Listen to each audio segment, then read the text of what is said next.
Pemirsa apa kabar? Mari kita ikuti Warta Berita PTS tanggal 26 Agustus. Jalur Taifun Saudel berarah ke utara. Dampak terhadap wilayah utara relatif minim. Namun saat melewati perairan di wilayah utara, lingkaran badainya mungkin akan menyentuh kawasan Matsu. Peringatan laut akan dikeluarkan paling cepat besok pagi. Taifun akan menarik angin barat daya dan menurunkan hujan sporadis di wilayah sentral dan selatan. Kapal pesiar yang semula dijadwalkan tiba di Jepang kembali lebih awal ke Pelabuhan Keelung tanggal 25 malam akibat kondisi laut buruk yang dipicu oleh taifun. Pergerakan Taifun Saudel yang kini berada di perairan berjarak 600 km dari arah timur-timur Laut Taipei mulai condong ke arah utara menuju Provinsi Zhejiang di Tiongkok. Dampak terhadap Taiwan minim. Taifun diperkirakan akan melintasi perairan utara Taiwan. CWA berpeluang mengeluarkan peringatan laut paling cepat pada Kamis subuh. 它的积极风暴风圈大概有可能会扫到马祖附近的海域，或者是也有可能会扫到马祖的陆地哦。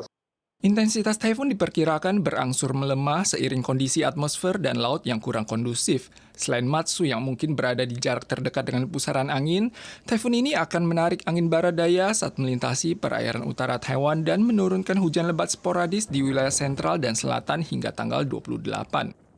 通过以后，它南边的水汽会被带上来，那就很容易在西南部这里会下雨。那在午后。 在这种雨午后又会增强一点所以它是属于小范围的强对流。 Pakar menganalisis, Taiwan masih berada dalam cakupan depresi tropis yang berpotensi berkembang menjadi taifun pada pekan depan. Dampak terhadap Taiwan perlu dipantau lebih lanjut.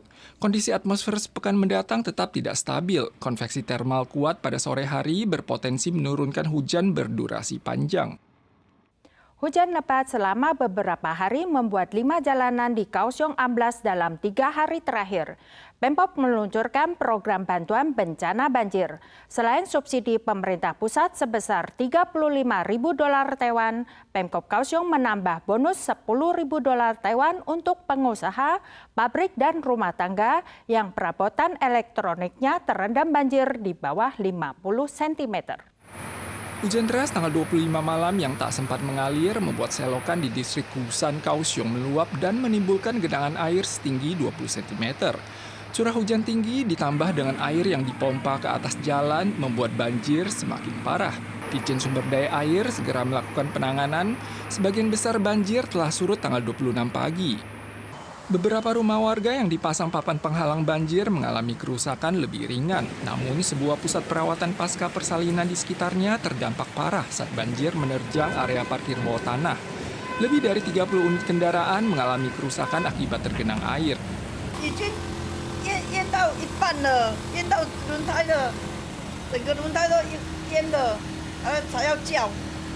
Pemkot Kaohsiung menyediakan santunan bagi rumah yang terendam banjir di atas 50 cm sebesar 35.000 dolar Taiwan.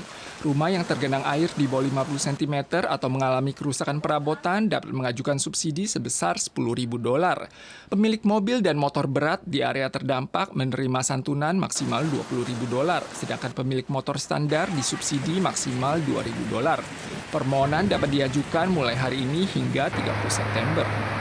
Kaohsiung melaporkan adanya jalanan yang amblas. Sebuah lubang reruntuhan di Chonghua Fifth Road, distrik Shenzhen, menyebabkan ban sebuah bus yang melintas terjebak kemarin malam. Sementara lubang sedalam hampir 3 meter muncul di Kelurahan Pakwa, distrik Renwu, menyebabkan trotoar di sebelahnya miring. Setidaknya 5 jalanan amblas terjadi di Kaohsiung dalam 3 hari terakhir.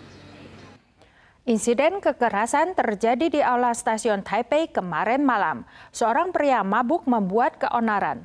Petugas TRC yang berupaya menenangkannya malah dibanting ke lantai dan dipukul di bagian wajahnya. Pelaku akhirnya diamankan polisi untuk ditindak secara hukum. Insiden kekerasan terjadi di aula TMS tanggal 25 malam. Seorang pria yang diduga mabuk membuat keonaran di stasiun Taipei. Saat hendak dicegat petugas kebersihan, pria tersebut kalap kemudian membanting dan memukul wajah korban. Warga yang menyaksikan konflik berusaha meleraikan keduanya. Pelaku diamankan dan diserahkan ke Kejaksaan Distrik Taipei. Segala aksi kekerasan, tekanan, dan intimidasi yang dapat menghalangi kelancaran tugas staf TRC akan dikenakan hukuman penjara di bawah 3 tahun dan denda 300.000 dolar Taiwan. Gempa bermagnitudo 5,8 mengguncang perairan Tenggara di kedalaman 13,1 km kemarin sore. Epicentrum gempa berada di sekitar Grand Island dengan intensitas guncangan maksimal level 4. Gempa memicu longsor bebatuan yang jatuh dan menghalangi akses jalan. Warga diimbau mewaspadai gempa susulan bermagnitudo 5-5,5 SR. Gempa membuat keluarga yang sedang bersantap berhamburan keluar. Melihat barang-barang di atas rak berjatuhan, pemilik rumah makan segera mematikan gas agar tidak berakhir menjadi bencana dan langsung berlari keluar. Peristiwa dramatis ini terjadi di pelabuhan Nan Liao di Green Island. Rekaman video memperlihatkan kamera CCTV di sejumlah area wisata terguncang secara serentak. 前面有稍微类似像地鸣这样子轰了1-2声，然后就忽然。 Bencana dilaporkan pasca gempa tanggal 25 sore kemarin. Tebing dekat jembatan Mati di Green Island mengalami longsor bebatuan dan berserakan di atas jalan. Warga pun berupaya membersihkan jalanan dengan skop. Epicentrum gempa ini terletak di perairan Tenggara dekat Green Island di kedalaman 13,1 km. Intensitas seismik maksimal di Green Island Taitung mencapai level 4, Hualien-Chiayi dan Yunlin level 3. 海岸山脉这边的位置开始做碰撞，所以这一边 还有在隐没下来这边的地震是相当多的，70%的地震都发生在这一边。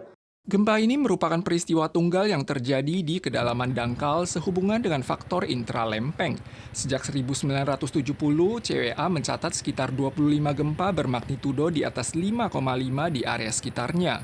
Berhubung energi seismik di area ini terakumulasi dengan cepat, CWA tidak menutup peluang timbulnya gempa susulan bermagnitudo 5 hingga 5,5 dalam sepekan ini. Warga diimbau waspada. Ada warga mengeluh anggota keluarga mereka meninggal setelah menunggu ranjang UGD Rumah Sakit NTUH selama 12 hari. Pihak rumah sakit mengonfirmasi hal ini dan akan menerapkan 3 langkah perbaikan mulai hari ini dengan menyediakan sekitar 20 ranjang pasien yang ditransfer dari UGD guna mengurangi beban kapasitas ruang UGD. Minimnya kapasitas UGD membuat lorong rumah sakit NTUH dipenuhi ranjang pasien. Tanggal 25 pagi saja, jumlah pasien yang menunggu ranjang UGD mencapai 112 orang. Warga menyatakan ibunya dilarikan ke UGD NTUH akibat gejala pneumonia. Namun akhirnya meninggal setelah menunggu 12 hari dan tak kunjung mendapatkan ranjang. Klinik UGD akhir-akhir ini dipadati pasien yang menunggu ranjang. NTUH harus memprioritaskan ranjang bagi pasien penyakit langka bergejala akut. NTUH telah meluncurkan 3 metode perbaikan, mencakup mempercepat pemulangan pasien berkondisi stabil, meningkatkan jumlah ranjang pasien, dan membuka sekitar 20 ranjang untuk menampung pasien yang ditransfer dari UGD. Para pemirsa sekalian, sekian wadah berita dari PTS. Kita soal lagi di lain kesempatan. Sampai jumpa.